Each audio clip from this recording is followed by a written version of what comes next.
Shalom à tous, je suis très heureuse de vous retrouver ce soir sur ces plateaux de EPV Télévision pour vous présenter cette émission. Que Dieu vous bénisse abondamment. Nous sommes en direct sur votre chaîne et vous qui vous connectez, commencez à partager cette émission parce que dans cette émission de face à face, de profondeur, d'interview, nous allons recevoir un homme de Dieu qui va nous parler d'un thème qui vous intéressera certainement. Que Dieu vous bénisse et j'attends les partages, j'attends les partages. Entre-temps, je vous annonce que celui qui nous réalise cette émission, c'est le pasteur Constant Efwanga ainsi que l'équipe de EPV Télévision, dont les frères Christian, les frères Ephraim, Vanessa. Que Dieu bénisse toute l'équipe qui travaille en coulisses sur ces plateaux de EPV pour vous fournir des images de qualité.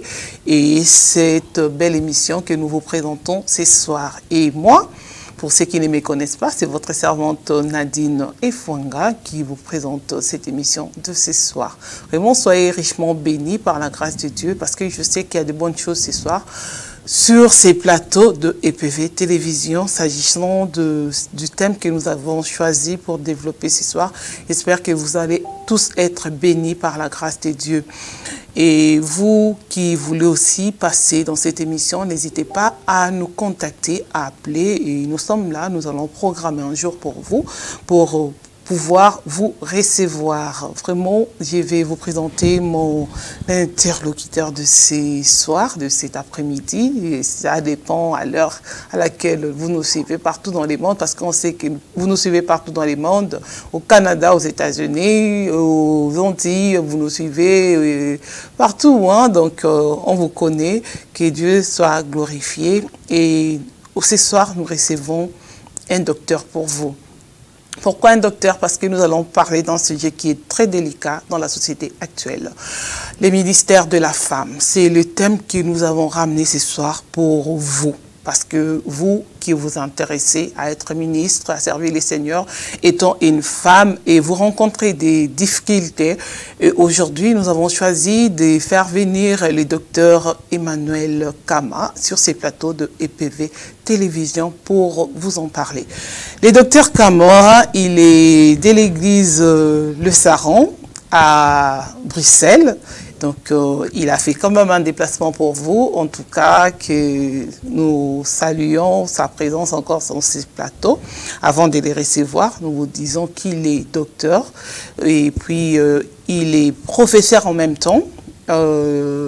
Et dans son école, l'école qui le forme les disciples, qui forme pas les disciples, l'école de école biblique FMI. Donc, ça se passe toujours ici, à Sévron.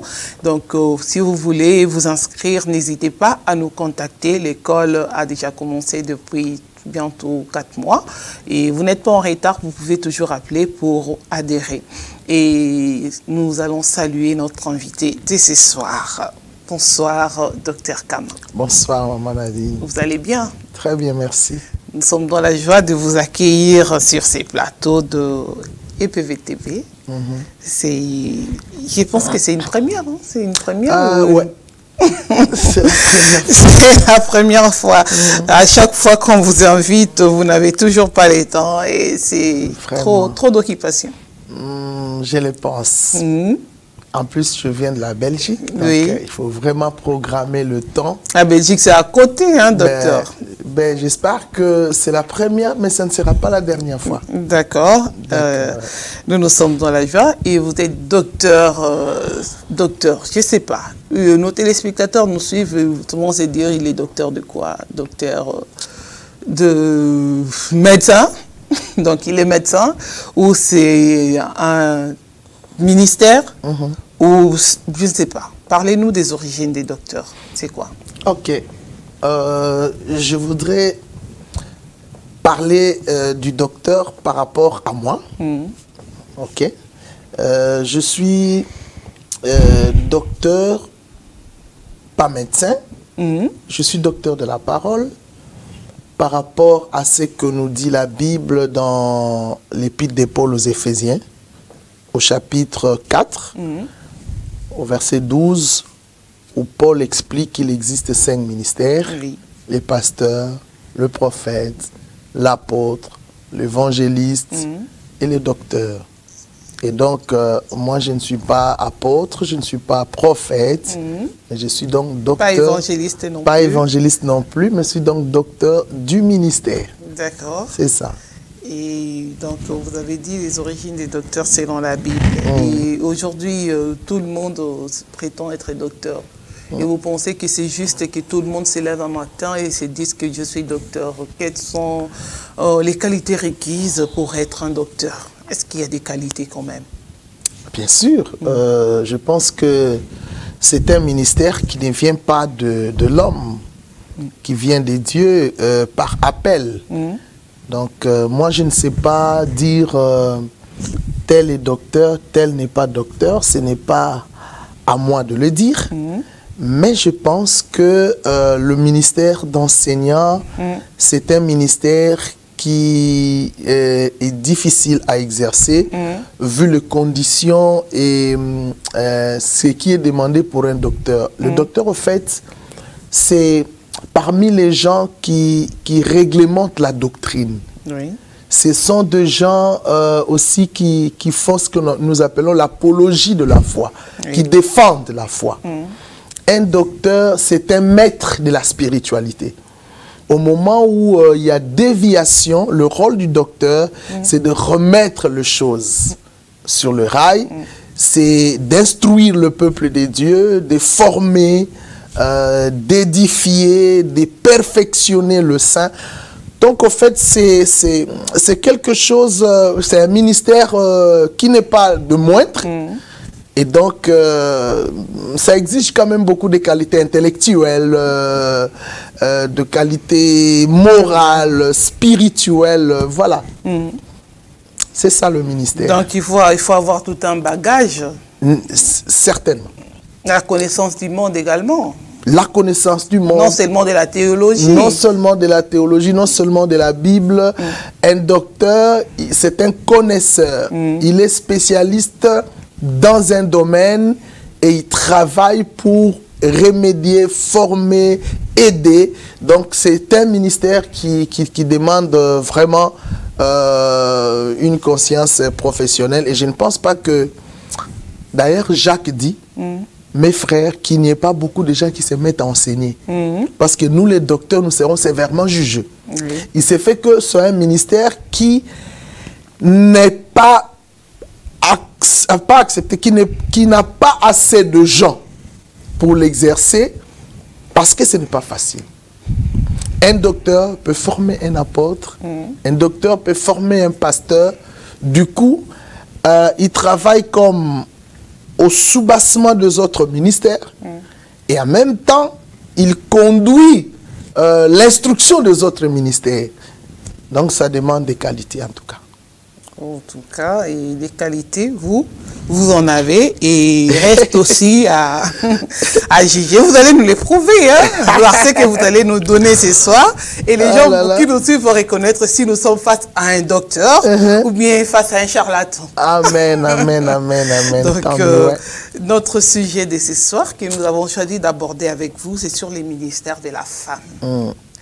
Aujourd'hui, quand on regarde notre société actuelle, nous constatons que le ministère de la femme commence à pénétrer un peu dans nos églises. Mais avant, la société traditionnelle, la société d'avant, on a vu que la femme était mise dans la cuisine, était marginalisée à côté, elle ne devait pas prendre la parole devant les hommes, devant l'Assemblée, elle n'avait pas droit. Mais aujourd'hui, il y a quand même, je ne sais pas s'il y a une sorte de modernisation dans les choses de Dieu, et nous voyons de plus en plus de femmes dans les ministères. Mais ce n'est pas fini, parce que même si elles sont là, on le voit, des prophétesses, des évangélistes, on les voit, des docteurs même, mais ce n'est pas fini. Et le problème, c'est que même s'ils sont là, on ne les reconnaît pas. Il y a beaucoup d'hommes, de pasteurs masculins, pasteurs ou ministres masculins, qui ne reconnaissent pas les ministères de la femme, qui ose dire aujourd'hui, en l'éprouvant aussi dans les Écritures, qu'une femme ne peut pas avoir un ministère. Est-ce que vous, étant docteur, affirmez-vous cela ou vous avez votre opinion de fait? Je vous remercie d'abord pour l'invitation et aussi pour le sujet qui m'est proposé à débattre et aussi à expliquer. Je pense personnellement qu'il y a un vrai problème non seulement de l'interprétation des textes bibliques, mais aussi un vrai problème qui est lié, à mon avis, à l'équilibre qu'il faut avoir entre la tradition d'une part et les Écritures de l'autre. En fait, depuis le judaïsme, depuis Israël, le problème du ministère de la femme, le problème du rôle de la femme est un problème lié à la tradition. Et aujourd'hui, malheureusement, comme Christ d'ailleurs l'a déclaré aux pharisiens, vous annulez la parole de Dieu au profit de vos traditions. Et c'est ce qui se passe. La tradition a supplanté la parole. Et donc la tradition a pris la place et a rendu la parole inefficace. La Bible n'a pas interdit, je le dis et je le dis à haute voix, la Bible n'a pas interdit l'exercice du ministère de la femme. C'est de mauvaises interprétations, c'est de l'ignorance et c'est l'émergence de la tradition qui a rendu cette problématique aussi comme nous le voyons aujourd'hui. Donc, je suis d'avis, je suis de ceux qui croient que la femme a un rôle à jouer, que la femme doit être soutenue, que la femme peut avoir un ministère et l'exercer, que la femme, selon la Bible, est capable, digne de se lever et de faire quelque chose, peut-être plus que les hommes aussi. D'accord. Docteur, allons quand même dans les Écritures pour pouvoir voir. Quand je lis l'Ancien Testament, je n'ai pas vu aucune femme, servir Dieu dans les ministères. Vous en avez vu? Oui, bien sûr. Moi, je n'ai pas vu. Donc, je peux vous aider. Nos téléspectateurs n'ont pas vu. Ok. Je peux donner une liste des femmes qui ont servi Dieu dans l'Ancien Testament. Mon seul malheur, parce qu'on est dans une émission, peut-être il me sera difficile de citer clairement le référence biblique. Oui. On peut savoir comment le faire autrement, parce que c'est dans un fascicule que j'ai et sur lequel je dispense ce cours. Oui. Je prends d'abord, avant de parler des femmes de l'Ancien Testament qui ont exercé le ministère, je commence au début, au tout début, dans le livre de Genèse. Genèse chapitre 1, verset 18, puis verset 26. La Bible dit, Dieu créa l'homme. Oui. Virgule, il le créa. Et il créa l'homme et la femme. Dieu a créé l'homme. En fait, la traduction hébraïque du mot homme pose un problème. On aurait dû traduire mieux par l'humain. Dieu a créé l'humain. Et il le créa. Il créa l'humain. Et dans l'humain, il y a mâle et femelle. Il y a homme et femme. Tous les deux sont créés par Dieu. Dans le premier récit de la création. Et la Bible continue en disant, Dieu leur dit, il dit à l'homme et à la femme, Donc quand Dieu les bénit, il dit à l'homme et la femme, soyez féconds, multipliez, remplissez la terre, assujettissez. Et tout ça, il les dit à eux deux. Oui. Du coup, ça établit une espèce de gouvernement commun, ensemble. C'est-à-dire, l'homme et la femme doivent gouverner ensemble, sur la nature, bien sûr. Assujettissez, c'est à l'impératif, oui. C'est un ordre qui est donné. Il est donné à l'homme et à la femme. Dominer, il est donné à l'homme et à la femme. Donc, si l'homme peut dominer sur la nature, la femme doit aussi dominer sur la nature. Parce que cela a été donné à l'homme comme à la femme.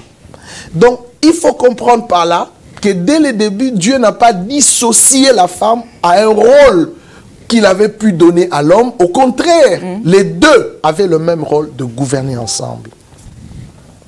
Plus loin, on verra qu'il y a eu des femmes qui ont joué un grand rôle dans l'Ancien Testament. Je prends l'exemple de quelques-unes d'entre elles. Je commence par Marie.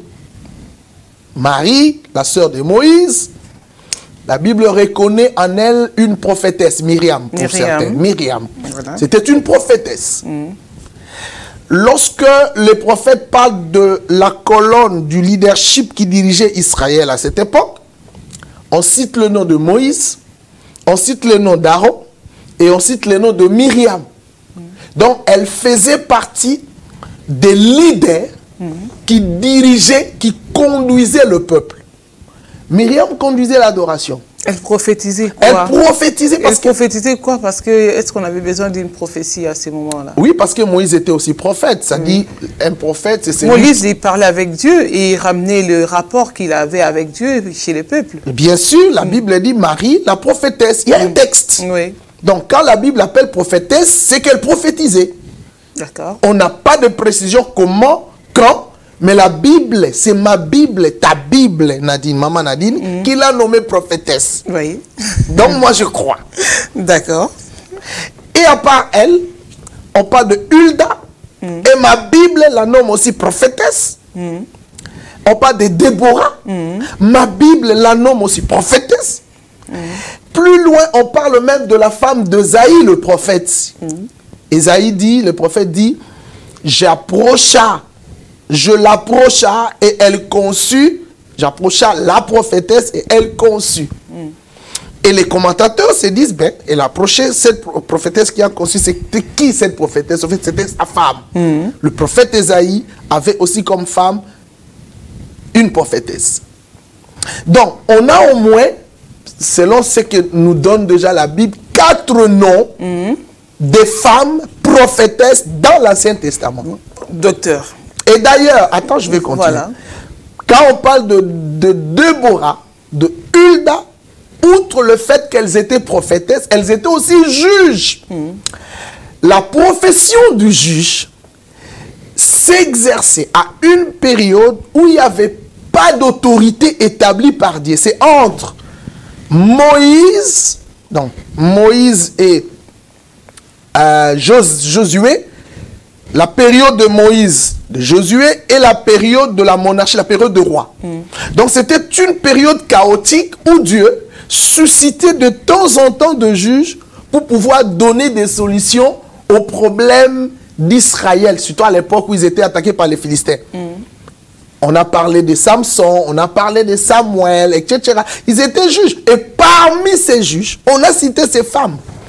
Donc, elles étaient des leaders du peuple qui libéraient le peuple face à l'oppression de l'ennemi. Donc, je crois, avec ma Bible, que la femme a un rôle. Mais, docteur, là, on devait tous appeler des prophétesses. Mais pourquoi dans l'Ancien Testament, on n'a parlé que de prophétesses? Très bien. Parce que il y avait 3 offices dans l'Ancien Testament. L'office royal, l'office sacerdotal et l'office prophétique. Et curieusement, les femmes, on ne le voyait que dans l'office prophétique. Parce qu'à l'époque, il n'y avait que ces 3 offices. Il n'y a pas eu de roi-femme ou reine. Il n'y a pas eu de sacrificateur femme. Il y a eu de prophétesse femme. Et c'est le 3 qui dirigeait le peuple. Le roi, sur le plan politique. le prophète sur le plan religieux et les sacrificateurs aussi sur le plan religieux. Quand même, on a retrouvé des femmes qui ont exercé l'autorité sur le plan religieux au sein du peuple d'Israël. C'est fantastique, hein? À le voir, à le lire et à le connaître. Bon, c'est fantastique, mais c'est vous qui le dites. Hein? Mais oui, c'est ma Bible. Mais beaucoup de gens qui nous suivent parce qu'ils sont ignorants. Non, pas qu'ils ne croient pas, ils ne connaissent pas. Il faut le dire, ils ne connaissent pas. Parce que s'ils le connaissaient, ils allaient dire, ah bon, il y avait quand même ça, il y a quand même ça, il y a quand même Uda, il y a quand même Déborah. Et c'est pas fini quand on parle d'ailleurs de la femme de Proverbe 31. Enfin, dont la Bible ne dit pas qu'elle était prophétesse, la femme vertueuse. Oui. Elle a joué un rôle important au point qu'on lui a donné tout un chapitre 31.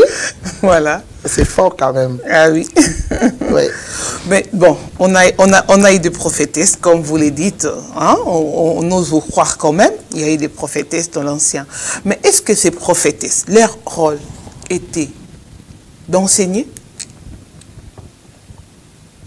Ou bien leur rôle était aux côtés de leur époux, ou des aides, comme on les a créés des aides, parce que déjà de par la nature, la femme, même s'ils ont été créés avec l'homme, comme vous avez dit tout à l'heure, même s'ils ont été créés au même moment, mais quand même la femme a été créée en second lieu, a été formée, voilà, créée au même moment, mais formée en second plan. Donc, pour seconder, pour aider son homme. Donc, la femme n'a pas été créée pour les ministères. C'était pour s'occuper des tâches de la maison, recevoir les invités de son mari, s'occuper peut-être des diacres, des anciens qui viennent voir son mari à la maison, son époux. Et ils étaient toujours, hein, c'est comme dans la coutume de Juifs, des Louba, d'une tribu Louba, où les femmes doivent rester dans la cuisine. Donc la femme, sa place, c'est dans la cuisine. C'est pour faire à manger. C'est pour les sociales. Ce n'est pas pour être là en train de dominer, en train d'enseigner les gens. Non, docteur. Merci beaucoup, maman Nadine, pour la question. Je l'ai dit. Et je vais le redire. En fait, face à la tradition juive qui reléguait la femme en second rang, qui ne voyait pas dans la femme une vraie importance dans son rôle du leadership ou du ministère, réellement, vous pouvez avoir raison.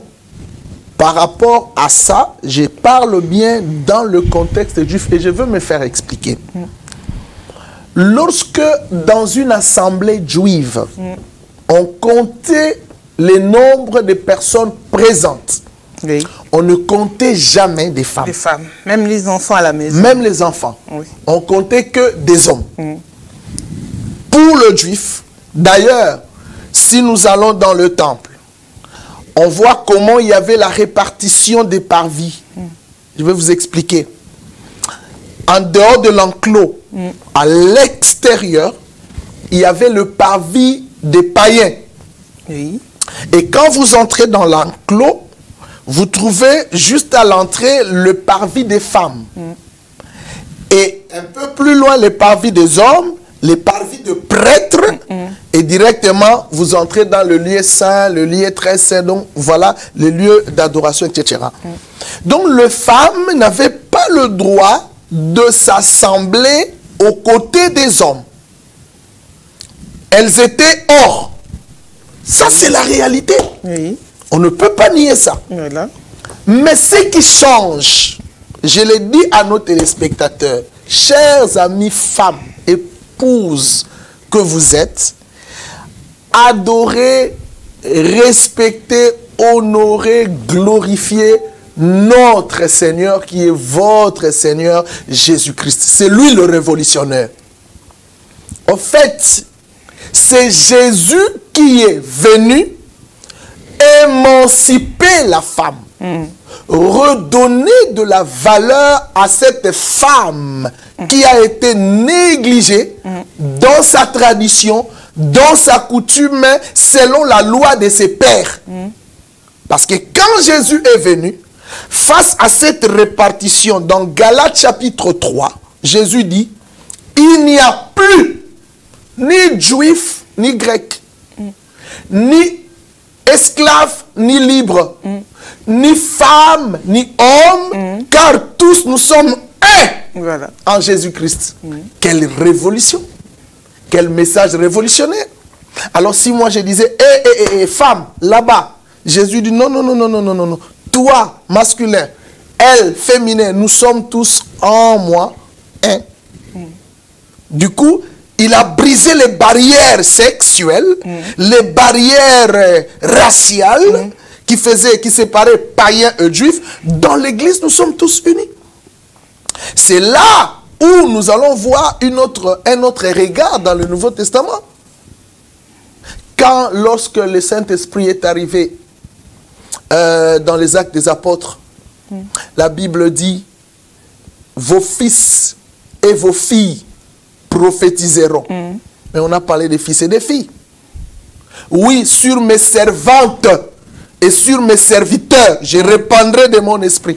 Et en ce jour-là, ils prophétiseront. On a parlé des serviteurs et des servantes. Tous avaient reçu le Saint-Esprit. Et tous devraient prophétiser. Pourquoi effacer les uns, les unes, et laisser les autres? Donc Jésus a amené un message révolutionnaire. C'est là que nous voyons toute la différence. Là, on est dans l'Ancien Testament. Jésus ramène cette nouveauté et on voit la différence. Mais quand même, il y a des gens, des apôtres qui ont marché avec Jésus. Et ils demandent clairement à la femme de ses terres. C'est dans Timothée, non? Dans 1 Corinthiens. En Corinthiens, là où il demande 14. À toutes les femmes de ces terres. Donc, ils ne peuvent pas parler, ni prendre la parole devant les saints, dans l'assemblée des saints. Ils ne peuvent pas parler, elles ne peuvent pas s'élever devant les hommes.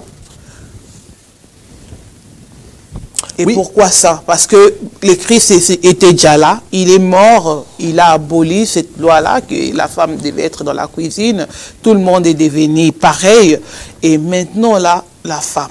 D'ailleurs, avant de répondre à ta question, pour savoir que Jésus-Christ est venu abolir cette tradition, vous allez vous rendre compte que dans son cercle intime, Jésus avait des femmes. Jésus a rapproché les femmes. Si dans le temple, il fallait le mettre là-bas, Luc 8, 1, 3, dit que Jésus était accompagné des femmes qui l'assistaient de leurs biens. Pourquoi pendant que le juif repoussait les femmes, Jésus a attiré les femmes? Dans Luc chapitre 10, il est allé manger chez Marthe et Marie. C'était pour les sociales, pour la restauration. Non, parce qu'il considérait... les femmes donnent plus.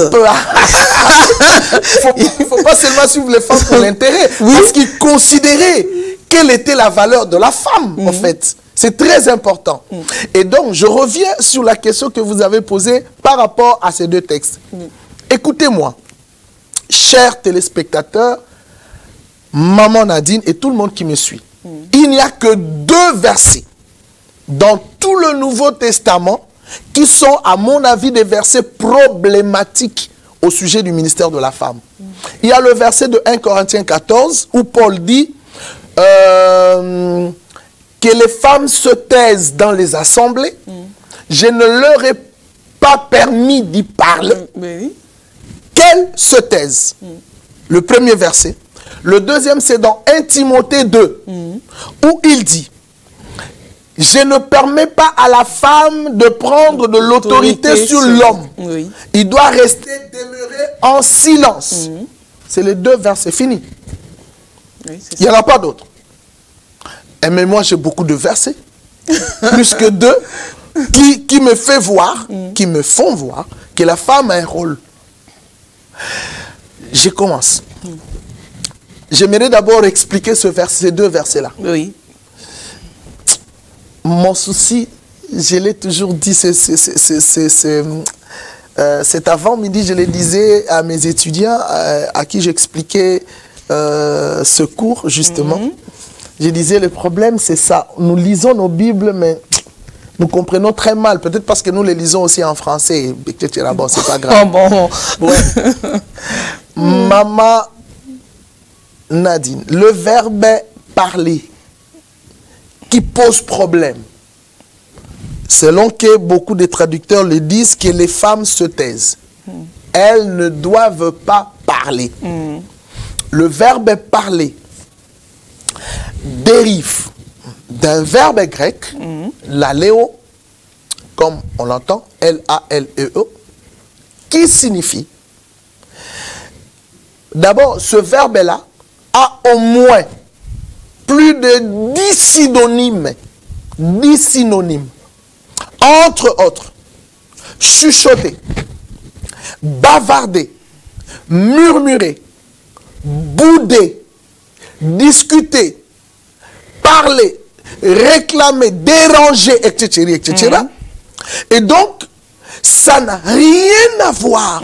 Alors, rien à voir avec la notion de prêcher. Oui. C'est vraiment parler dans le sens de converser, de déranger, de chuchoter. Alors, si on a choisi parler, moi, je pouvais aussi choisir déranger. Et donc, je peux dire, je ne permets pas à la femme de déranger dans les assemblées. Voilà. Le problème, il faut comprendre le contexte dans lequel cette parole a été dite. Nous sommes au 1er siècle. Au début de l'Église, les Juifs qui s'étaient convertis venaient dans la nouvelle religion du Christ, mais avec leur tradition. Ils savaient que les femmes ne pouvaient pas s'associer aux réunions des hommes parce qu'elles étaient inférieures, très inférieures. Voilà. C'était leur tradition. Maintenant, quand Jésus a aboli cette différence, il s'est fait maintenant que les femmes se retrouvent avec les hommes dans une même assemblée. Ça pose problème aux hommes juifs. Et ces femmes étaient des femmes qui venaient nouvellement d'être émancipées par la nouvelle loi du Christ. Et du coup, ne connaissant pas ce qui se passe, c'était la toute première fois de vivre ce culte à côté des hommes. Alors, il y a eu des tumultes, il y a eu des questionnements, il y a eu des dérangements des enfants, il y a eu des questions qui étaient posées à gauche et à droite. Les spectacles étaient horrifiants et terrifiants. Mais c'était un spectacle lié à des femmes. C'est pourquoi on dit que la femme ne construit pas. Voilà, peut-être. Peut-être. Ça commençait depuis longtemps. Peut-être. C'était un spectacle désolant qui était lié à des femmes qui venaient d'être émancipées. Et donc les hommes ne pouvaient pas concevoir ça.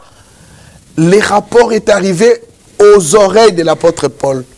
Alors, pour des raisons d'ordre, parce que le texte là commence là, notre Dieu est un Dieu d'ordre, comme dans toutes les églises. Maintenant, pour des raisons d'ordre, Paul établit en disant, alors, chères femmes, vous dérangez énormément. Désormais, taisez-vous. Écoutez l'instruction en silence, parce qu'il y avait des bavardages, parce qu'il y avait des murmures. Voilà le contexte dans lequel cette parole a été dite. Ce n'est pas pour autant, non, femme, tais-toi.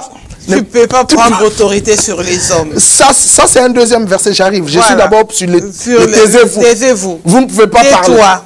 Voilà. Tais-toi. Et alors, beaucoup prennent ce verset pour dire, d'ailleurs, c'est bien dit, la femme ne peut pas parler, donc elle ne peut pas prêcher. Mais moi, j'ai lu 1 Corinthiens 12. Non, 1 Corinthiens 14 même, au début, où Paul dit, je veux que tous vous prophétisiez. Il le dit clairement, je veux que tous vous prophétisiez. Et je pose la question, dans le tous là de Paul, est-ce que les femmes sont-elles exclues? Parce que dans Actes, on voit comment il y avait quelqu'un qui avait 4 filles qui prophétisaient. C'est noir sur blanc. Philippe avait 4 filles qui prophétisaient. Et quand Paul dit, je veux que tous vous prophétisiez, il ne parle qu'aux hommes ou il parle à tout le monde qui a reçu le don de prophétiser, mais y compris les femmes. Vous venez de le dire, c'est un don, ce n'est qu'un don. Il prophétise parce que la prophétie, c'est un don. Mais non, parce qu'on dit... Non, parce qu'on dit... Avoir le ministère de prophète, c'est autre chose. Maman Nadine, parce qu'on dit qu'elle se taise. Parce qu'en prophétie, elle parle. Ou bien on empêche en plus la prophétie qu'elle ne prophétise pas. Parce qu'elle parle. Mais il y a quand même des églises aujourd'hui, on empêche la femme même de prophétiser. Voilà. Aujourd'hui. Voilà, c'est vraiment le niveau extrême de la chose. Et Jésus, quand Paul met cet ordre, il n'interdit pas de prêcher, parce que le verbe prêcher, c'est un autre verbe en grec, kérusso. Ça n'a rien à voir avec l'aléo. Enseigner, c'est un autre verbe, didasco. Ça n'a rien à voir avec l'aléo. On interdit ni à la femme de prêcher, ni à la femme d'enseigner. On a interdit les dérangements, les bavardages qui se réalisaient dans le contexte précis de l'église de Corinthe, selon le rapport qui était parvenu aux oreilles de l'apôtre Paul. Ça, c'est le premier verset problématique. Le deuxième verset problématique de 1 Timothée, qui dit justement que les femmes ne prennent pas de l'autorité sur l'homme. Je ne permets pas à la femme de prendre d'enseigner, ni de prendre de l'autorité à l'homme. J'ai analysé ça ce matin. Oui. Oui, j'ai dit. La plupart des cas, nous interprétons nos Bibles, nous faisons ce que nous appelons l'interprétation particulière. Moi, c'est que j'ai lu, c'est que j'ai compris. On n'a pas parlé à une femme. L'article qui est là, c'est l'article défini. On parle à la femme. Je ne permets pas à la femme de prendre l'autorité sur l'homme. Pas à une femme. À la femme de qui? Je ne permets pas à la femme de Kama de prendre l'autorité sur l'homme. Qui est cet homme? C'est Kama. Et d'ailleurs, pour comprendre ça, quand vous descendez en bas, le contexte parle de Adam et Ève. Car Adam n'a pas été créé le premier. Ce Ève qui était créé le premier, ensuite, séduite et s'est rendu coupable de la séduction. On parle d'un couple. Le couple, c'est l'homme Adam et la femme Ève. Et d'ailleurs, le mot qui est traduit en grec par femme, goune, goune veut dire épouse. Oui. Donc, je ne permets pas à l'épouse d'Efouanga de prendre le dessus Efouanga, son mari. Au mari. Oui, c'est ça le contexte. C'est-à-dire, lorsqu'une femme veut exercer un ministère, elle doit recevoir l'aval de son mari.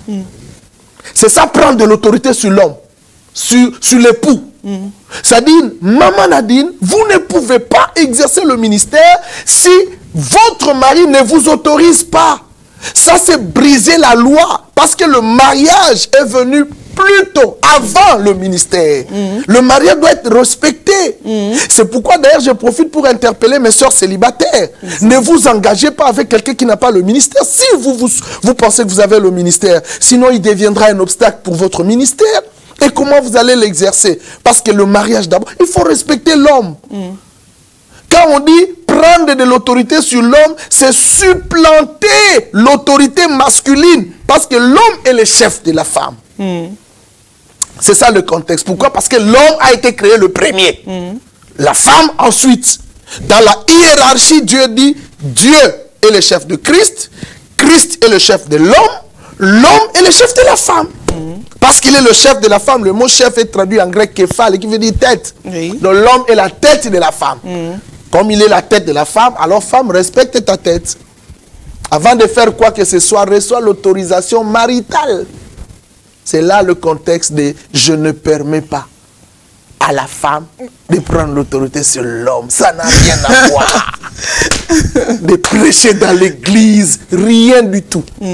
Parce que si on maintient ça, on a des femmes qui ont fait des exploits. Cette femme de Jean chapitre 4, la femme samaritaine, qui a ramené toute une ville, qui a dit « venez voir, celui qui m'a dit tout ce que j'ai fait, ne serait-ce pas le Christ ?» Toute une ville est venue. Mais c'est une évangélisatrice. Une femme évangéliste, pardon, qui a évangélisé et gagné toute une ville à Jésus. N'a-t-elle pas exercé un ministère? Mais oui. Non, elle a simplement parlé. Mais non, elle n'a pas enseigné. Elle a simplement dit, venez voir. Elle n'est pas rentrée dans la parole. Elle ne connaissait même pas la parole du Christ. Mais elle ne connaissait même pas les enseignements du Christ à l'époque. Donc, elle a tout simplement parlé. Mais je veux vous dire, des femmes qui ont enseigné. Apocalypse parle de Jézabel.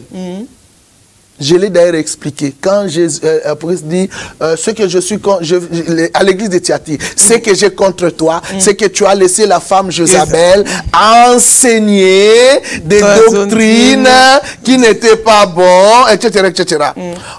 La reproche de Jésus à l'église, ce n'était pas l'acte d'enseigner, c'était les mauvais enseignements de Jézabel. Donc, si la femme ne pouvait pas enseigner, mais pourquoi Jézabel a-t-elle enseigné? L'ancienne, elle était... Non, mais c'est dans le Nouveau Testament, c'est Apocalypse. Oui, j'ai dit... C'est à l'église de Thyatire. Oui. Où Jésus reproche. Il dit, vous avez laissé Jézabel enseigner, et en le laissant enseigner, elle a enseigné des hérésies. Des hérésies. En fait, on n'a pas condamné l'acte, j'insiste. Voilà. On a plutôt condamné les types d'enseignement qui a été enseigné. Alors, je reviens. Si la femme ne pouvait pas enseigner, pourquoi Jésus n'a-t-il pas reproché cette église en disant « Pourquoi as-tu laissé cette femme enseigner ?» C'est écrit, maman, enseigner. Donc, elle a donné l'enseignement dans l'église. Docteur, vous venez de dire que la femme, les ministères viennent avant le mariage. Et les femmes qui ont leur ministère avant de se marier, donc c'est satanique, c'est diabolique? Non, pas satanique, pas diabolique. Voilà. Mais justement, elle reçoit la grâce d'avoir un ministère. Oui. Maintenant, qu'est-ce qu'il faut faire? Il faut qu'elle prie Dieu. Seigneur, j'ai le ministère, je dois l'exercer. Alors donne-moi un mari qui va comprendre mon ministère, soit avec qui nous allons exercer ce ministère. Dans ce cas, elle est bénie. Parce qu'elle reçoit c'est comme vous. Vous exercez votre ministère. Je vous connais à côté de votre mari. Il vous donne le temps, la possibilité. Vous êtes heureuse. Parce que vous allez rendre compte positivement. Mais il y a de ces femmes qui, en voulant s'élever, l'homme dit non. Maintenant, la question, doit-elle exercer ou pas? Mais moi, je dis, elle doit obéir à son mari. Oui, parce qu'elle n'a pas autorité sur son mari. Ben, elle n'a pas autorité sur son mari. Mais qu'est-ce qu'elle doit faire? Je vais dire à cette femme, mets tes genoux, prie Dieu pour qu'il change, il transforme le cœur de ton mari, afin que demain, il te donne la possibilité de servir Dieu calmement. Parce que nous devons servir Dieu dans la paix, en paix. Mais docteur, pourquoi ces femmes qui ont des ministères juste avant le mariage rencontrent beaucoup de problèmes? Elles font toujours des mauvais choix, des conjoints par après. C'est ça le gros problème. Et c'est diabolique. Je veux dire, c'est l'œuvre de l'ennemi. Parce que l'ennemi voit qu'elle a de l'impact. Si je la laisse, elle peut faire de choses puissantes, vivantes, grandioses. Elle peut bouleverser son époque. Alors, je mets sur son chemin quelqu'un qui viendra faire obstacle à son ministère. J'en ai connu et j'en connais. C'est difficile à dire. C'est pourquoi je fais déjà l'annonce. Je suis en train, bientôt je vais publier un livre. 2 livres. Je vais les publier en même moment. Le premier livre, j'ai parlé sur la problématique du choix du conjoint. Je me dis, il faut préparer la relève. Beaucoup d'entre nous échouons dans nos mariages parce que le choix a été bâclé. Mauvais choix. Voilà. Ça, c'est de 1. Et le deuxième livre, pourquoi il y a tant de divorces aujourd'hui? J'ai essayé de réfléchir aussi sur ça. Je prie Dieu qu'il nous aide à le publier trop bientôt et très bientôt.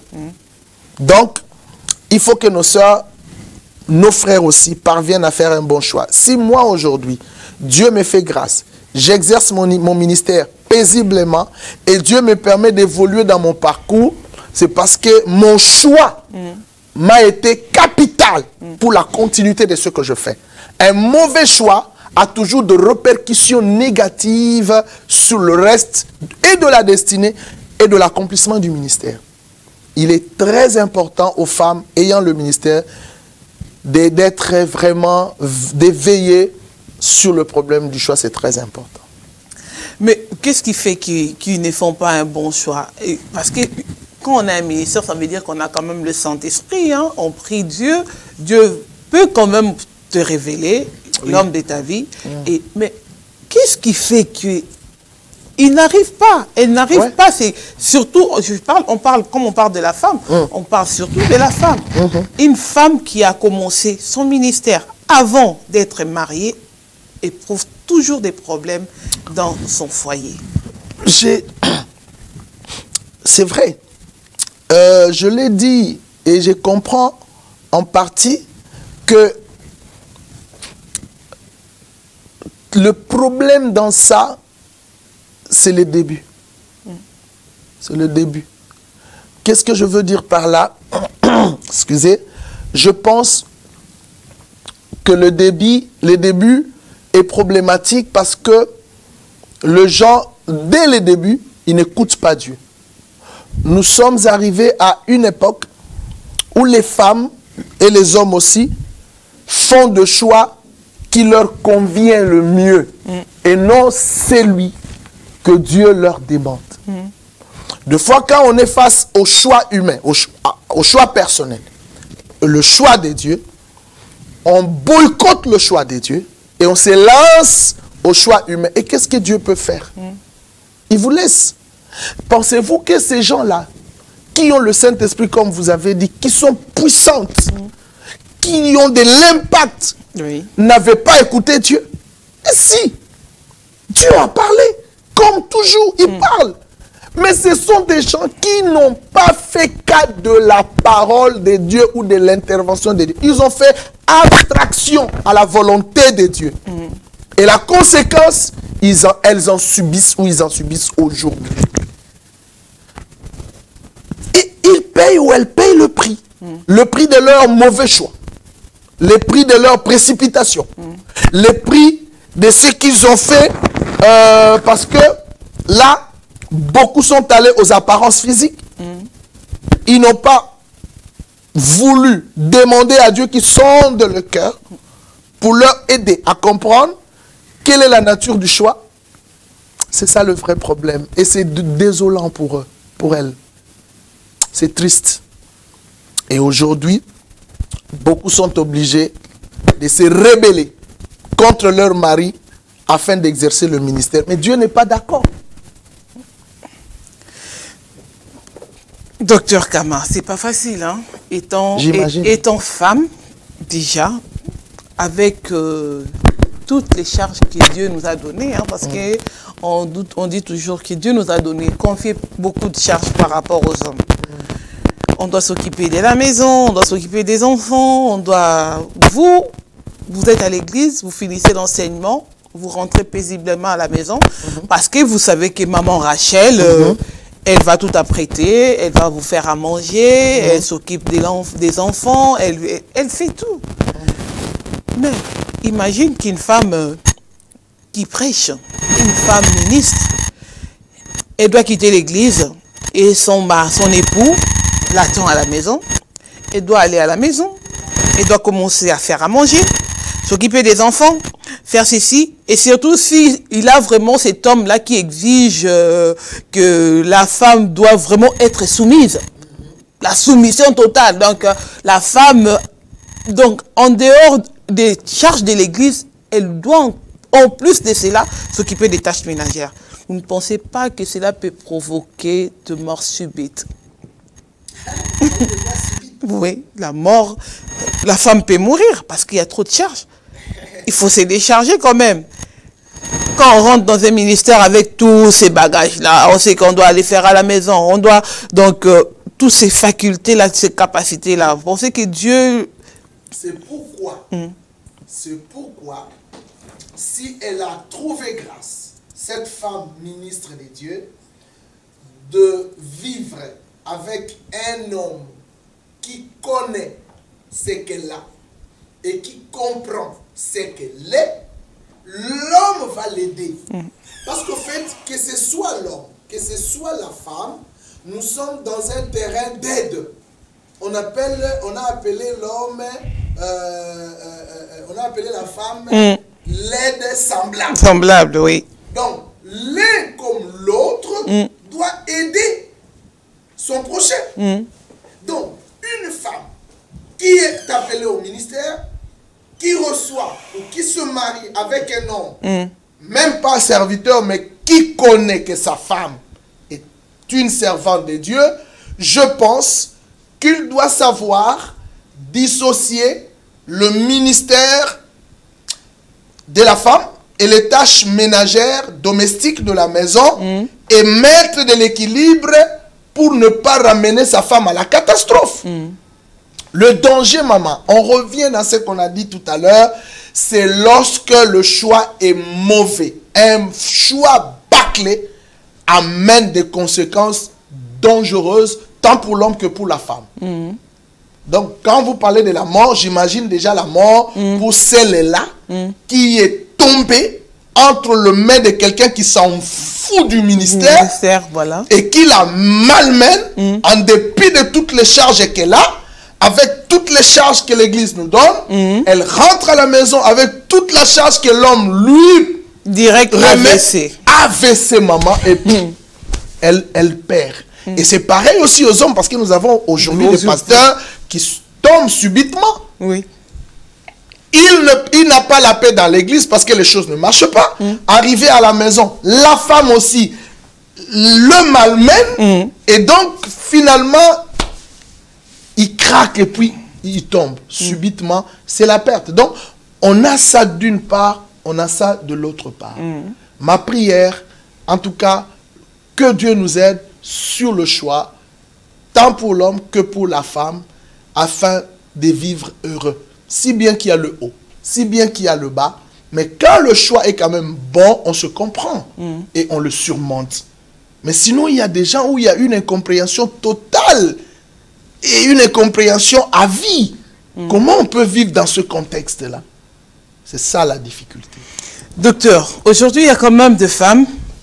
Quand je parle de femmes, je ne parle pas de toutes les femmes, je ne parle pas de femmes ministres, je parle de femmes de pasteurs. Donc, les femmes qui sont aux côtés de leur mari, pasteur. Ces femmes-là, elles ont un problème aujourd'hui.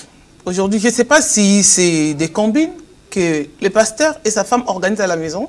Et aujourd'hui, on remarque que dans toutes les églises, quand il y a un pasteur, automatiquement, sa femme devient maman pasteur, pas dans le sens de femme de pasteur. Elle devient aussi pasteur, elle prend un ministère, même si elle n'a pas été appelée à ce ministère.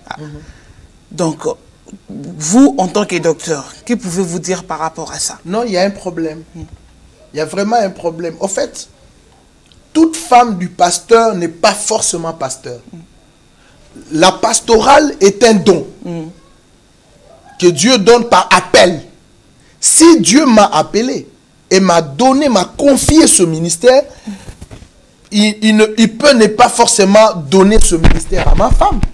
Parce que chacun reçoit l'appel, on appelle ça l'appel particulier. C'est moi en particulier, vous comprenez? Et donc, ce qu'il faut dire, la femme du pasteur est une aide à la pastorale de son mari, mais pas une pasteur en plus. Et ce drame-là fait que nous voyons ce que nous voyons aujourd'hui dans la plupart de nos églises. Il y a même certaines femmes qui osent lever le ton sur le ministère de leur mari. Ici, moi aussi, je suis pasteur. Tu me dis, moi, mais non. Moi, je prêche mieux que toi. Moi, je prêche mieux que toi. Voilà. Bien. Imaginons que tous les deux sont pasteurs. Imaginons que tous les deux ont réellement reçu l'appel de la part de Dieu. Mais la question qui doit être posée, entre lui et elle, qui est le visionnaire? En fait, qui est celui qui peut conduire l'autre? C'est là maintenant, c'est là où... Mais dites-nous, dites-nous, nous sommes là pour ça. Mais non, je ne dis pas forcément que c'est le mari. Oui. Il peut aussi être que cela est dans la femme. Et donc le mari doit carrément se soumettre à sa femme. Ce qui n'est pas... Le mari ne se soumet pas. Ah oui. La soumission, c'est pas pour les hommes, c'est pour la femme. Ah oui, mais non, Paul dit soumettez-vous les uns les autres. Non, c'est pas... Je pense qu'il y a aussi la réciprocité dans les de la mariages, soumission. c'est pour la femme. Hein. Mais oui, mais c'est mal expliqué. Même vous, les pasteurs, dans votre femme, dans vos couples, les femmes doivent être soumises. Oui, je sais. Voilà. Je sais, mais il y a des points où moi aussi je dois me soumettre à ma femme. C'est-à-dire, elle a un point de vue que je trouve intéressant. Mais je dois l'adopter. Je ne dirais pas, non, ici c'est moi, toi tu n'as rien à foutre, tu n'as rien à dire, tout ce que tu dis c'est faux, c'est moi. Non, non, non, non, non. Mais c'est un humain. C'est une personne. Tu vois? C'est ce que nous devons dire. Nous devons expliquer. Ne ramenons pas la tradition. Ne prenons pas la tradition qui met les femmes à gauche, les hommes à droite, ramener ça dans l'église. Non, Jésus est venu briser ça. Aujourd'hui, on trouve des églises pareilles. Hein. Mais oui, c'est triste. Les papas de côté, les mamans de côté, les enfants derrière. En plein 21e siècle, vous mettez les femmes là-bas, vous les hommes là-bas, vous dites, et là-bas, c'est dans l'arrière-plan. Qui vous a dit? Non, mais c'est la mauvaise compréhension. Et de la Bible, et du temps. Là, Jésus a valorisé la femme, a émancipé la femme, mais l'on doit se dire dans un couple qui est le conducteur de l'autre. Si la femme qui a reçu plus d'onction, non, pas plus d'onction, qui a reçu plus de grâce, ou qui a reçu la vision, disons ces termes, qui a reçu la vision pour conduire l'œuvre. Si c'est la femme, homme, soumettez-vous. Moi, je connais un couple. Ici en France, quelque part, pas à Paris, quelque part, où la vision est entre les mains de la femme. L'homme, par après, bon, est devenu aussi pasteur. Oui. Mais j'ai écouté, moi je suis allé dans cette église, j'ai enseigné dans cette église. Un jour, je rentrais avec cet homme dans la voiture, il dit, moi que vous voyez, docteur, je me soumets à la vision de ma femme. Voilà. Parce que j'ai été convaincu que Dieu l'a appelée. Et c'est elle qui me dit, pasteur, aujourd'hui on va faire ça, ça, ça, ça, ça. Je dis, à vos ordres, je me soumets. À la maison, je suis le chef. Oui. Mais à l'église, je me soumets. Voilà. C'est clair. Faisons la part de choses. Ne ramenons pas les problèmes de la maison dans l'église et celle de l'église dans la maison. Je lui ai posé la question, et ta femme, pasteur, auprès de qui tu restes soumis dans l'église, est-elle soumise à toi à la maison? Voilà. Elle me dit, parfaitement, là c'est moi le chef.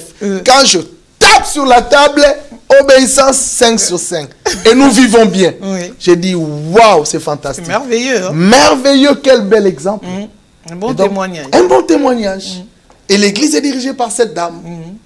Et le peuple est dans la joie, l'église grandit, l'église évolue, tout marche, une bonne enseignante de la parole. Et alors, moi je viendrai, arrête cette église, la femme ne peut pas enseigner, tu ne peux pas, laisser la place à son mari, le mari qui dit, moi je n'ai pas la vision, moi je ne connais rien. Et dans ces cas, l'église ferme. L'église ferme, et ces âmes-là. Aujourd'hui, avec la prolifération des églises, d'autres pasteurs vont les récupérer. Non, non, en plus, le coin où se trouve cette église, il n'y a que celle-là comme église. Ah, donc c'est horrible. Et oui. Voilà. En tout cas, notre temps aussi nous presse, nous sommes presque à la fin, mais on aimerait quand même avoir des conseils aujourd'hui. Une femme... ministre, on l'accepte, hein?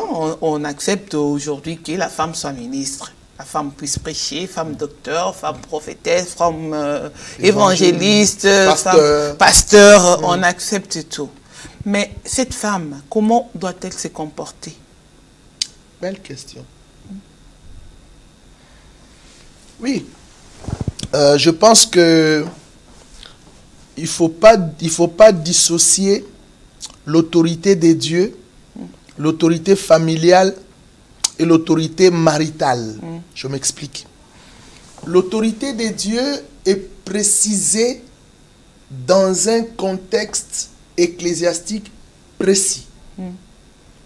Comme je l'ai dit tout à l'heure, quand nous sommes dans le ministère et dans l'église, je reconnais l'autorité.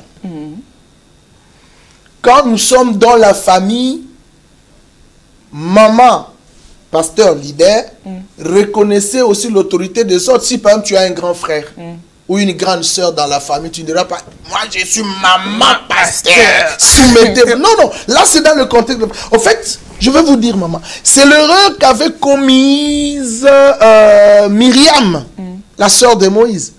Vous savez pourquoi Dieu a condamné Myriam par rapport à sa rébellion vis-à-vis de Moïse. Sur le plan familial, Moïse était le petit frère de Myriam. Myriam, c'était sa grande sœur.